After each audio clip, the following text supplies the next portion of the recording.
What's the story, everyone? Welcome back to GAA Fan TV. My name is Aaron. I hope you're all keeping wonderfully well. 2023 is right around the corner. Absolutely crazy, really. I cannot believe next year is 2023. I mean, it's mad, isn't it? The years are absolutely flying by, and it only feels like last week where we were previewing the 2020 All-Ireland final. I mean, maybe he's a Dublin fan. I'm still stuck in 2020 and I haven't got out of it yet. And I'm very grateful for everyone who's watched, commented, subscribed, and watched all the videos on the channel this year. And whatever way you've contributed, I do very, very much appreciate it, because I think without people watching these videos, without people commenting, hitting the like button, interacting on live shows, it would make these videos a lot harder to do, because I think I've said before, I don't do this as a full-time job. I'd love to get there someday. And look, I think as the years go by, I'm certainly getting closer to that. But I think with you lads tuning in, watching the videos, interacting in whatever way you can, I think it really does mean so much to me. So thank you so much to everyone who has watched these videos this year. Very much appreciate it. But anyways, enough about that, and let's get into the nitty gritty, the top 10 GAA moments of 2022. That is why we are here. That is why we're tuning in today. And look, 2022 was a very interesting year. I mean, I had a lot of very good moments. I don't think it was the best year overall in terms of the GAA. I think 2021 had a lot more bigger moments. I remember last year there were so many shocks and sort of surprises in 2021. I don't think there was as many in 2022. I think 2022 probably went a lot more the way than people would have expected it to. But I think at the same time, and we had some absolute cracking games, cracking moments. The return of fans into stadiums, sort of, full packed attendances, was absolutely brilliant. And I think it was a brilliant season for the GAA, and certainly for myself, a lot of very good memories. Some painful memories as a Dublin fan as well. And this is going to be my top 10 moments of the GAA in 2022. Do let me know in the comments down below if you disagree. What would be your number one? Feel free to let me know if there's anything I've missed out on. But this is obviously my opinion. I think a lot of us probably will agree in a lot of these moments, but do feel free to disagree in the comments down below and let me know. Anyway, let's get into it. The top 10 GAA moments of 2022, starting off with number 10. And for me, it was Tipperary's All-Ireland Minor Hurling Final victory over Offaly. Look, it had been a very disappointing year for Tipperary, make no doubt about it, in terms of at senior level and hurling.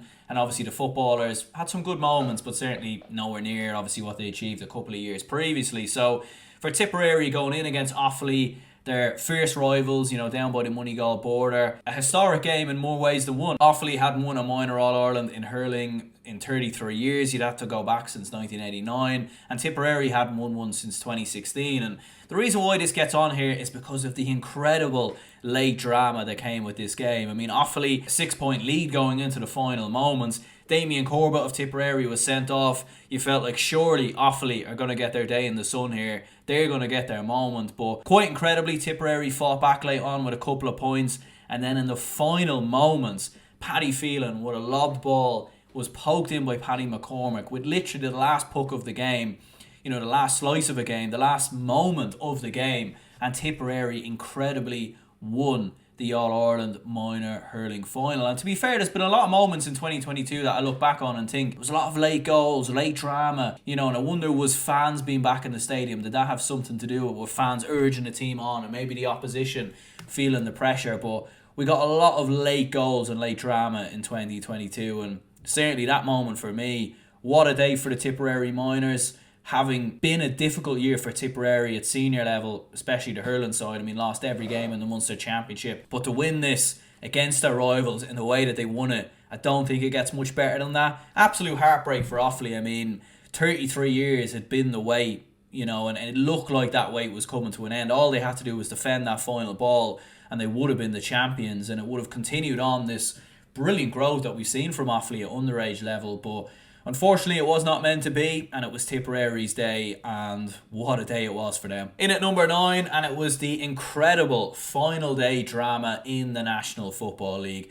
Dublin being relegated, Kildare joining them, 5 teams all in the running to be relegated in Division 1 on the final day. I mean, this seesawed up and downwards. At one stage Dublin were safe, then they were gone. Kildare looked like they were in trouble. I mean, the crazy part is Kildare, who got relegated, if results had have gone their way and they had have beaten Mayo on the final day, they would have possibly been in a league final, provided Armagh didn't win and Donegal. I think Donegal and Armagh had to draw or something like that. Crazy sequence of results were needed. But the fact that Kildare actually still had a chance of getting to a league final and then ended up getting relegated just showed how crazy it was. And look, I think for most GAA fans watching this video, they probably will say it was a great day seeing Dublin getting relegated. I think a lot of Gaelic football fans up and down the country who are not from Dublin will have seen Dublin be so successful, win National League titles, All-Irelands, Leinster titles. I mean, still winning Leinster titles, but in terms of that 6 in a row All-Ireland spell. So to see Dublin getting humbled week in, week out, getting trashed by Armagh, beaten by Kildare,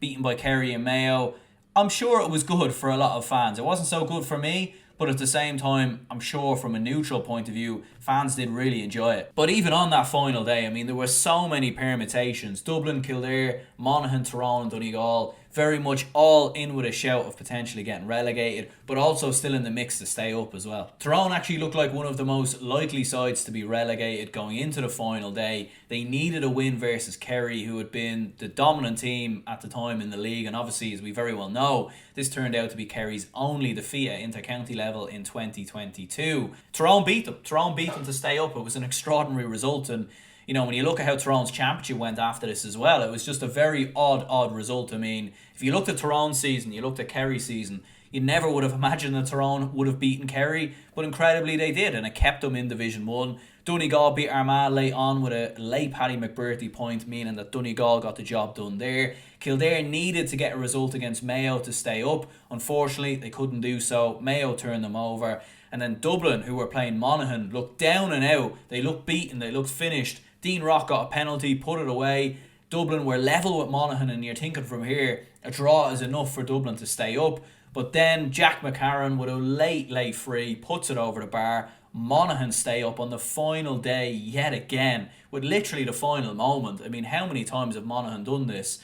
And Dublin, unfortunately, relegated. And in at number 8, we have Westmeath's Tailteann Cup victory after they beat Cavan in the final by a scoreline of 2-14 to 1-13. It was the very first Tailteann Cup, a tournament that everyone has very much been talking about in the GAA community for quite a long time. It's been in the running. Obviously, it was supposed to come in 2020, but COVID very much delayed it. And then it didn't happen in 2021, but it did finally get the breakthrough in 2022. And Westmeath, what a moment for Westmeath football, beating Cavan in the final by 2-14 to 1-13. On the run up to the final, they beat Laois by a scoreline of 1-13 to 13 points. They beat Carlow 121 to 2-13, and then they absolutely cruised past rivals Offaly in a 322 to 216 victory. And the final against Cavan was an interesting one. It was a game that was very, very hard to call going into it. Some people went for Cavan, some people went for Westmeath, and it was Cavan who looked very, very much in control. A Padraig Faulkner goal in the second half was a big moment, and Cavan were actually leading by 2 points going into the final 12 minutes, but a Thomas Gallagher red card was a crucial turning point as Westmeath took the advantage. They hit 1-3 without reply after that. Cavan didn't score, and Westmeath went on to win the trophy by 4 points. And in at number 7, it was Limerick's Munster Senior Hurling Championship win against Clare, and mainly because this was an absolutely mental game and probably one of the games of the year in hurling. Limerick in the end winning after extra time by a scoreline of 129 to 29 points. You think of Tony Kelly's late score down by the sideline. I mean, that was absolutely extraordinary. You think of the brilliance of Aaron Gallan. Shamie Flanagan was outstanding in this game as well. Gerard Hegarty again showing up in a big game. I mean, he always shows up in big finals, gets himself a goal after some of the sort of talking points about him in the previous game versus Clare. Tony Kelly, who people often weirdly criticise in big games, he scored 13 points, 7 of which were from play. I mean, he was outstanding. Peter Duggan, Davy Fitzgerald in midfield, outstanding as well. What a display from him. And this was just a classic game of hurling. I mean, two huge rivals, and there was moments in this game where you felt like Clare maybe had Limerick, but the thing about Limerick is, especially last year, every time the going got tough, every time they looked like they might potentially be beaten, they found a way to turn it around. And Limerick incredibly winning the Munster Senior Hurling Championship, a 4 in a row as well. Absolutely incredible. And number 6, it's Meath, who won the All-Ireland Ladies Football Championship once again. Back-to-back All-Ireland titles for Meath. And I remember last year, Meath's All-Ireland win was number 1 on the list, I think with the fact that they'd been at intermediate level the season previous. And the whole story behind it as well, beating Dublin, stopping them from winning, was a 5 in a row I think at the time. An extraordinary achievement for the Meath ladies. It's not as high on the list this time around. I think there has been a few moments that trump this in my opinion. And I think Meath were the favourites going in this year as well, let's not forget. But at the same time, still an incredible moment for Meath. I mean, just 7 years after Meath were hammered by 40 points by Cork, Meath are back-to-back All-Ireland champions. And you think of their rise, not being able to get out of intermediate level, losing in the final just 4 years ago. They obviously then win the intermediate title, they then win the All-Ireland, and now they win it back-to-back again. Incredible. The explosiveness of Vicky Wall, a crafty forward in Emma Duggan, and a man who has established himself as one of the best managers in Gaelic football in Eamon Murray. Meath lost to Dublin in the Leinster final. They drew at Armagh before a win versus Monaghan salvaged a place in the group stages. And then in the quarterfinals, they beat Galway by a point. They beat Donegal by 2 points in the semi-finals. And then a comfortable, commanding, cruising victory versus Kerry by 9 points in the final. And in at number 5, we have Ballygunner and Kilcoo's All-Ireland Club Championship victories. I've put these in together because both of which happened on the same day, and both of which were actually very, very similar. Ballygunner won their first ever All-Ireland title with the last puck of the game. Harry Ruddle incredibly putting a slitter in the back of the net in incredible circumstances. And Kilcoo, just a couple of hours later, done the exact same against Kilmacud Crokes. They won their first All-Ireland club football title with the last kick of the game. Absolutely incredible stuff. And, you know, we very much had a Reguero moment in the GAA, and incredibly enough, we had them both on the same day, both in similar circumstances. I mean, Ballygunner were going up against the machine that is Ballyhale. Ballyhale, one of the best club teams of all time in hurling, and Ballygunner dethroned them in the most incredible way possible. Kilcoo, although they've been thereabouts and knocking on the door for the All-Ireland in the past couple of seasons, I mean, they were in the final against Corofin back in 2020, coming up against a monster club that is Kilmacud Crokes. And although Kilmacud Crokes haven't won an All-Ireland themselves in quite a while, you know, they are such a huge club and they have such an intake of members and they've such a huge amount of resources. I mean, Shane Walsh is even playing for them now, which is incredible. So the fact that Kilcoo went and beat them in the way that they did was just absolutely extraordinary. I mean, they look down and out, they look beaten, and it's a story that will live on in the memory. And considering that both Kilcoo and Ballygunner are obviously no longer in the running to win their respective club championships in 2023, I think they'll look back at this moment and this year in particular as one of the great moments. And although it was a long time away, I think it was in January or February, I mean, this was extraordinary. And in at number 4, we have Limerick's All-Ireland Senior Hurling Championship win. They recorded it 3 in a row, the first county to do so since Kilkenny. And look, I think Limerick in general, you look at them and you think, I just don't know how they're going to be beaten going into 2023. And I remember discussing them last year and that win over Cork. I think this year was much tougher for them. I think this year was a lot more of a slog. They had injuries. Cian Lynch was injured. And I think every game they played, every team very much brought their A game. I mean, even the likes of Tipperary put it up to them in the Munster round robin. And Tipperary, as we very well know, were very poor this year. Clare gave them one hell of a run in the Munster final. Galway, you know, came close against them. Kilkenny, I mean, that final alone, I mean, it was one of the greatest All-Ireland hurling finals I have ever watched. And the treaty, in fact, with that victory over Kilkenny, became the 4th county at senior level in hurling to record it 3 in a row. They joined Kilkenny, Cork and Tipperary as the other 3 counties who've won a 3 in a row at senior level in hurling. And what's even more crazy is the treaty are actually on a 16-game unbeaten streak with 15 of them wins, one of them a draw, dating back to that defeat to Kilkenny in 2019. Since then in the championship they've been unbeaten. And actually, as a matter of fact, they're only a couple more unbeaten games away from actually beating Kilkenny's record, which would go down as the longest unbeaten streak of any side at senior level in hurling. In the Munster round robin, they beat Cork, Waterford and Tip before a draw with Clare in the final game. And as I was saying, they beat Clare in extra time by 3 points in an incredible Munster final, which we've discussed already. They then beat Galway by 3 points and then beat Kilkenny in the final by 2 points in what was probably one of the greatest All-Ireland finals of all time. As I said, it was just back and forward, back and forward. You couldn't take your eye off it. I remember doing a watch-along, and there was comments flying in, and you'd read a comment out, you'd look back and you'd miss a goal or a point. It was just extraordinary, and the level of hurling at the moment, the quality of hurling is out of this world, and Limerick in particular have been such a key part of that. Moving on to number 3, and it was Derry's Ulster Senior Football Championship win, their first since 1998, their first in 24 years. They beat Donegal in the final after extra time by 2 points, and what a story, what a season for Derry. I made a video on this a couple of months ago if you want to check it out, a more in-depth video as to how Derry sort of came out of nowhere in most people's eyes to win the Ulster title. I mean, when you factor in that they hadn't won a game in the province since 2015 coming into 2022, but incredibly beat the 2021 All-Ireland champions Tyrone, beat Monaghan comfortably as well, and then had the grit and determination to come through Donegal. I mean, it was an extraordinary season from a Derry perspective, and they really did put themselves on the map. And you know, as a GAA fan, although I am a Dublin fan, you know, I love seeing new teams coming out of nowhere, winning titles, being successful. Seeing Derry win that Ulster title was, for me, one of the moments of the year, because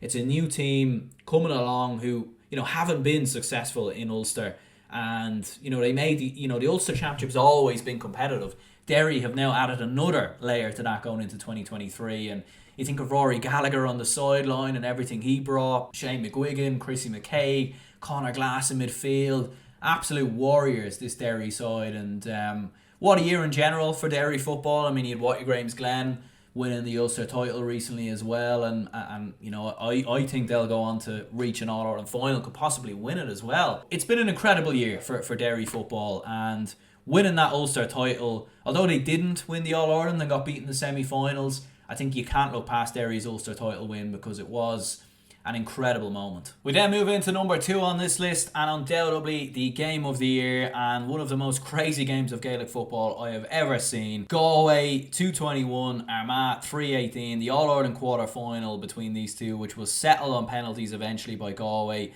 winning 4-1. I mean, this was an absolutely mental game in more ways than one. I mean, you had red cards, you had penalties, you had late drama, goals, point scoring of the highest order, fans going absolutely nuts on the sidelines, players getting in fights, brawls, just absolutely everything. And for me, it's the game of the decade so far. I think that goes without saying. That's obvious enough. I think it's the best game I've seen since, you know, there's no other game that springs to mind. You'd have to go back to maybe the Dublin Kerry games, you know, of the 2013s, the 2016s, or even some of the Dublin Mayo games down the years. I mean, this was absolutely breathtaking. And when you think Armagh were 6 points down going into stoppage time, Greg McCabe was sent off, they were down to 14 men, they looked down and out, they looked beaten, they looked bruised, and they got 2 goals from absolutely nothing. Agent Nugent got a goal.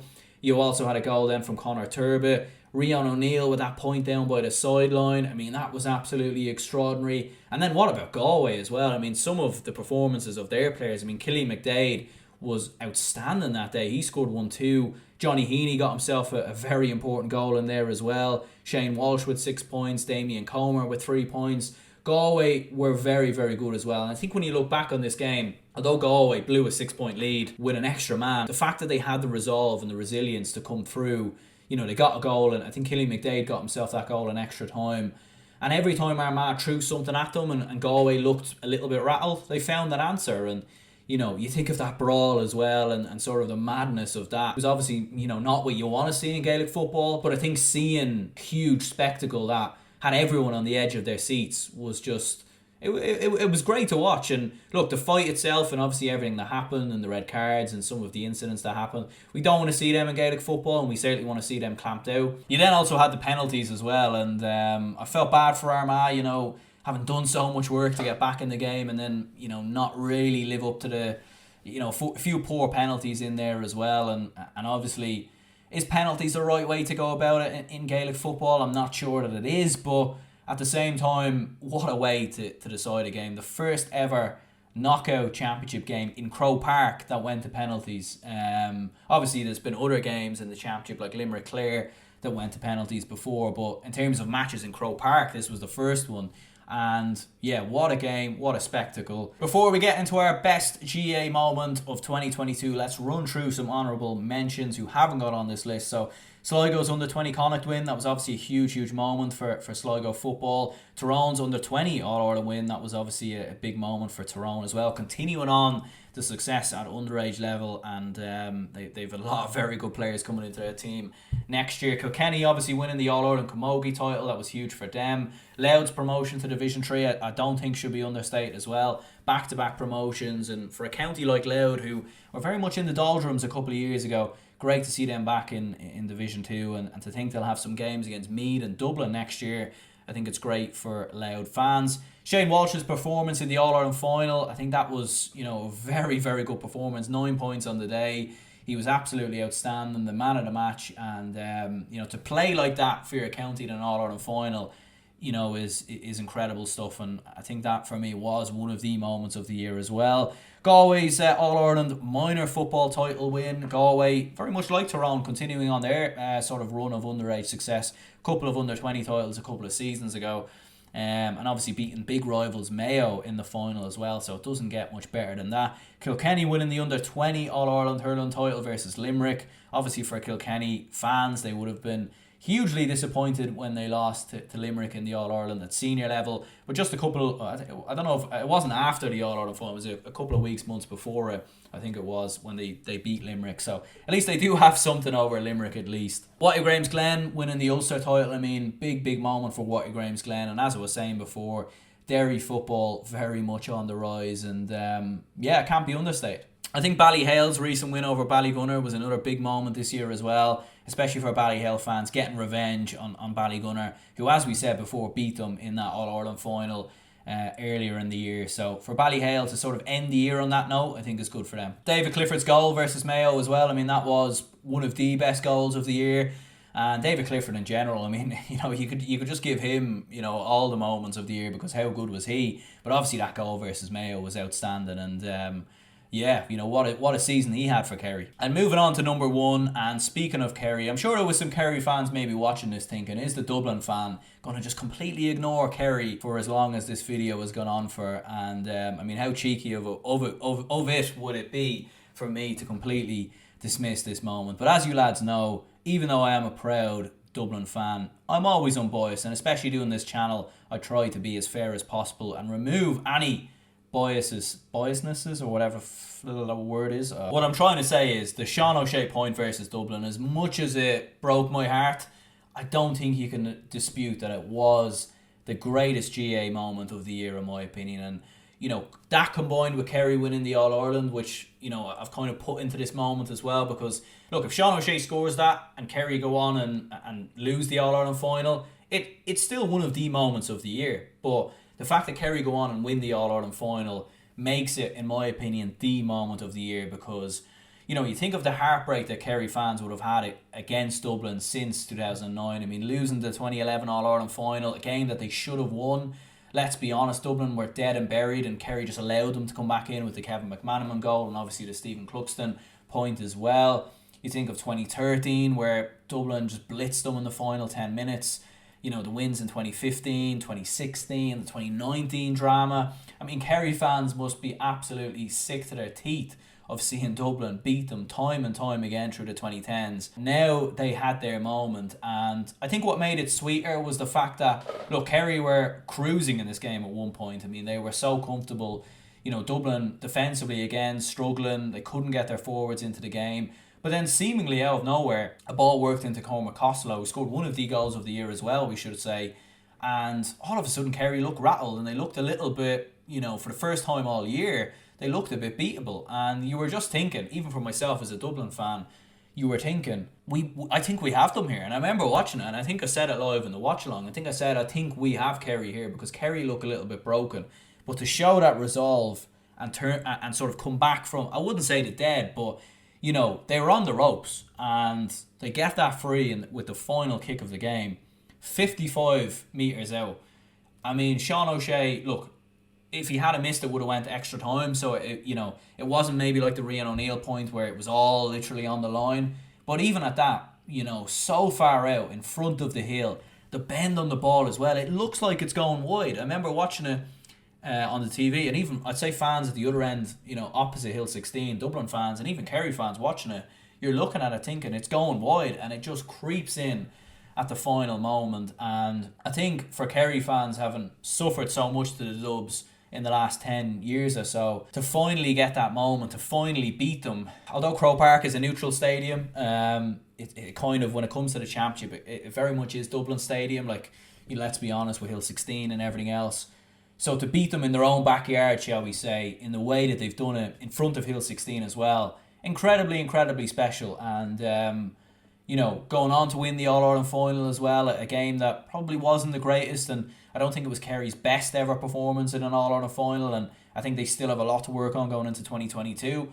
But to get it done, to get the victory, and to get that monkey off their back, 8 years without Sam, a huge moment for Kerry. And to think it wouldn't have been possible without that Sean O'Shea point, and the composure, the accuracy to put it over, it was absolutely incredible stuff. And although as a Dublin fan, it was a tough moment for me, I think we can all admit that it was an incredible point. And I think all in all, the better team did win on the day as well, let's be honest. Is there any other moments on this list that you think should be on here? Any other top GAA moments of the year? Maybe Galway winning a provincial title was maybe that up there, although we've seen that before.